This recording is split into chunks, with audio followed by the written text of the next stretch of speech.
Shalom. Call Hala Yahweh Ba'ashem Yahushai Ba'ashem Kagadash. Double honors unto the apostles and the elders of the great millstone who taught me this truth. And Shalom also to the Akim pushing this word in sincerity and the truth. And to the speckled bird across the four corners of the world, and to the few sisters who may be listening to you, I say Shalom. Lord willing, this will be an edifying lesson. And the whole basis of why I want to make this lesson is because I was reading right now, and as I was reading, the Lord opened up understanding to me,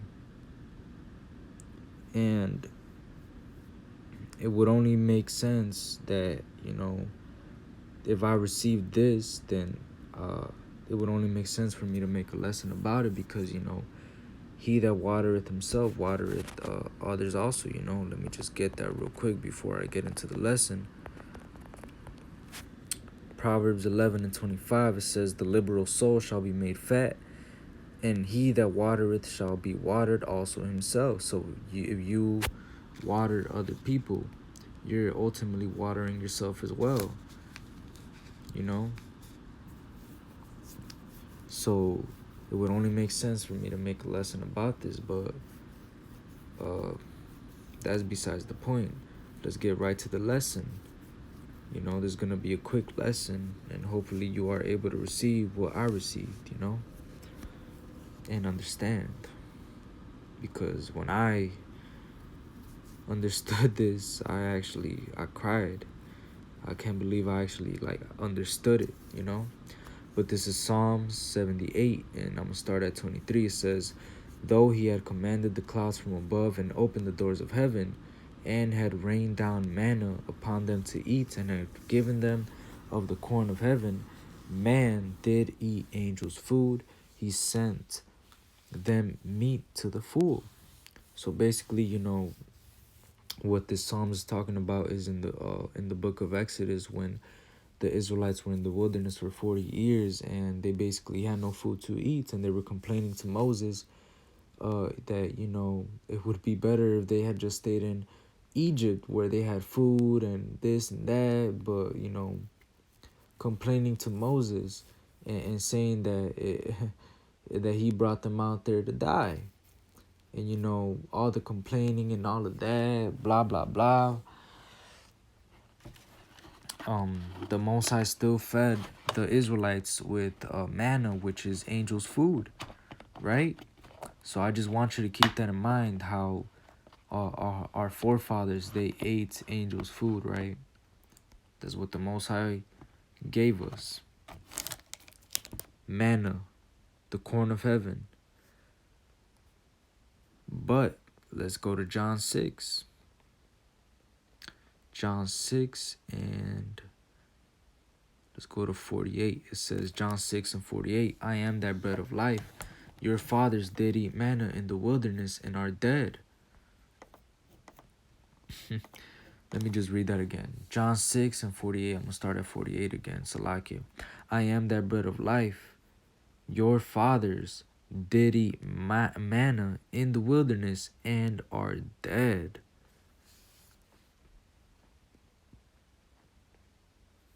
Salakia.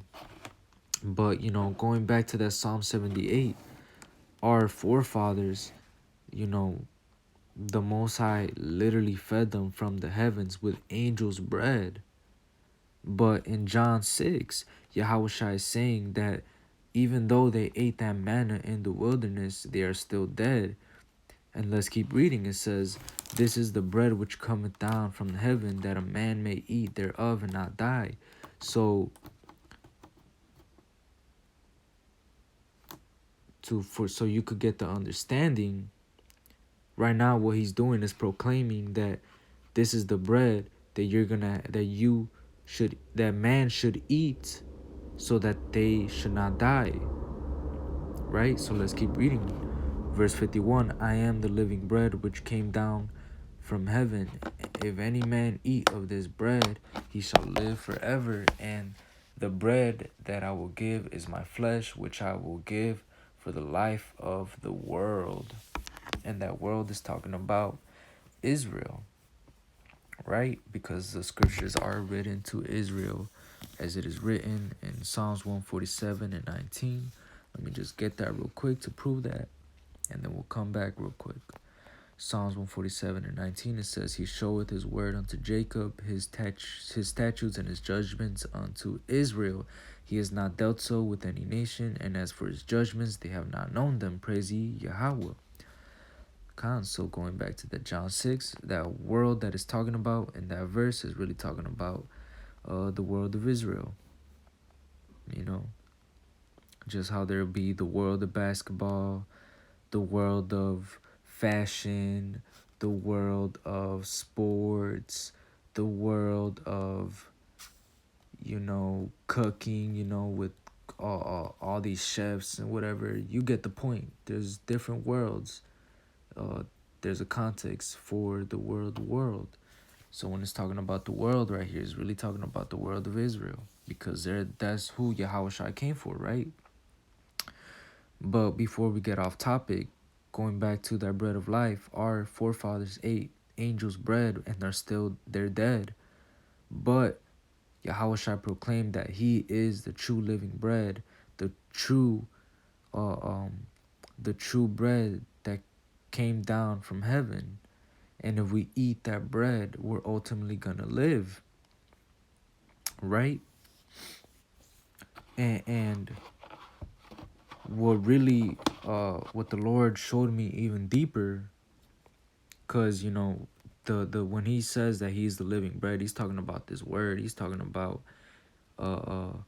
when He says He is that living bread.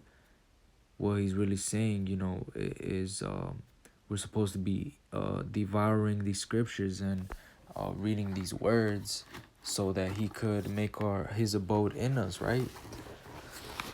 So let's keep reading this. 2 Corinthians 4 and 7, it says, But we have this treasure in earthen vessels, that the excellency of the power may be of Yahweh and not of us.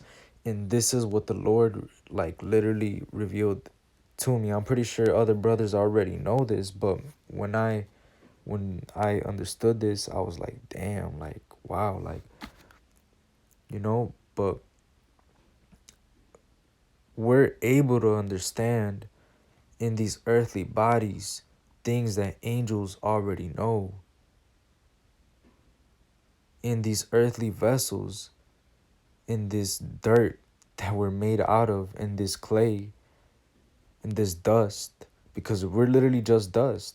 But the spirit that the Most High has given us, that lives through us, it comes from the Most High. That's why this scripture is saying that the excellency of the power may be of Yahweh and not of us. So it's not us that is not from us, but is from the Most High, that we even understand these words in these scriptures.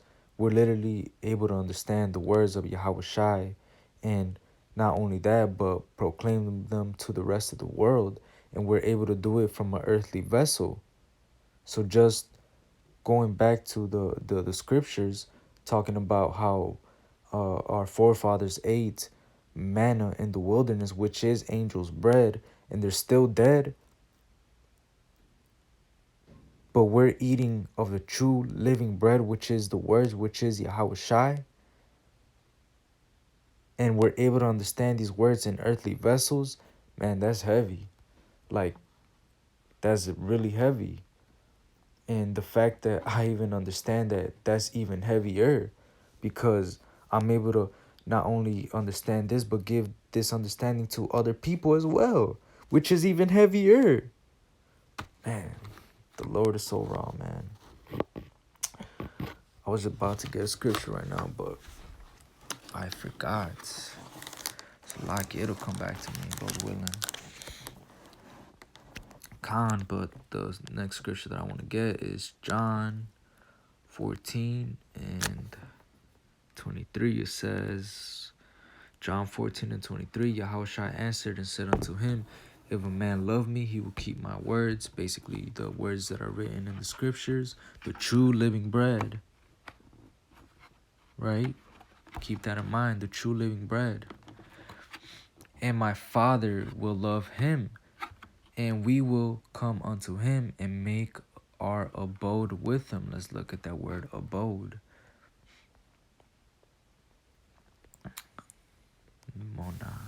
Strong's G 3438. Mane. Mane. Mane. Mane. A staying, abiding, dwelling, abode. To make one's abode. Let's look at the etymology of that word abode. The action of waiting, formerly.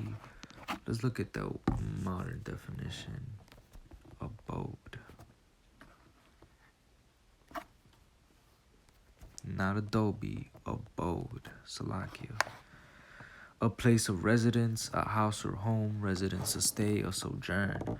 So when we come back to this, when it says we'll make our abode with him, basically it's saying that the spirit of Yahweh, why Yahweh Shai is gonna rest in you, is gonna stay with you, and especially if you keep the words and you show love to the Most High and the Son by keeping the words, by not only staying faithful but by showing works, right? So not only will He make not only will are you gonna be eating literal living bread in this earthen vessel, but the spirit of Yahweh, Yahweh Shai, is gonna rest inside of you, with you. And not only that, but he's gonna sup with you. Let's get that in Revelation 3:20 real quick. It says, Revelation 3:20, behold, I stand at the door and knock. If any man hear my voice and open the door, I will come into him and will sup with him and he with me.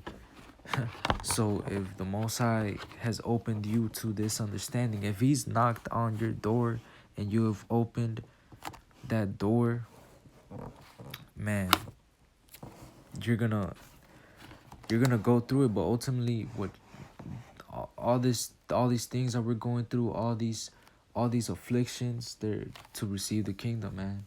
And it's gonna be very beautiful when we do actually receive the kingdom, and the fact that we're even able to understand that the gospel and even preach it and be able to go day in and day out, and not only that, but have heavenly conversations in the heavens. That's heavy as well. And the Lord literally is gonna come into us and sup with us, and the way he sups with us is by revealing the understanding of certain things in the scriptures, you know. Oh, and I remembered actually the scripture that I was gonna get earlier, John 6 and 65 actually.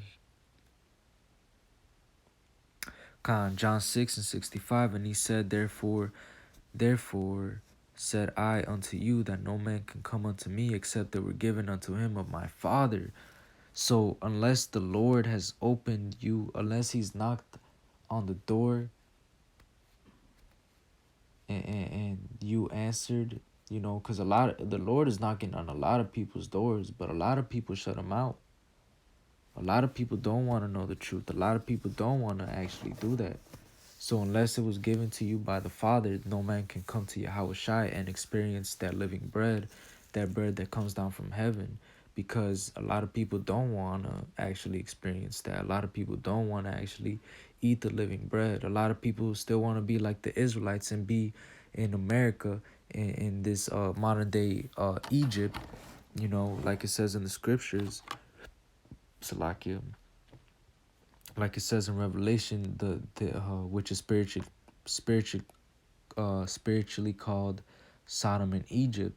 They still want to stay in this place. They still would rather be slaves in this place, and still work 9 to 5, go party in the weekend, go do the same shit, be a slave in this system, and they rather eat the food of this world, which is all GMO, just to enjoy the things that Egypt, America has to offer.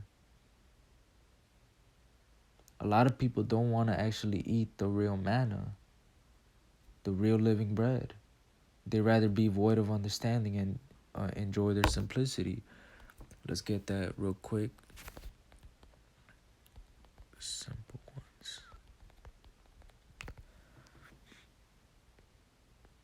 It says, Proverbs 1 and 22, how long, ye simple ones, will you love simplicity, and the scorners delight in their scorning, and fools hate knowledge.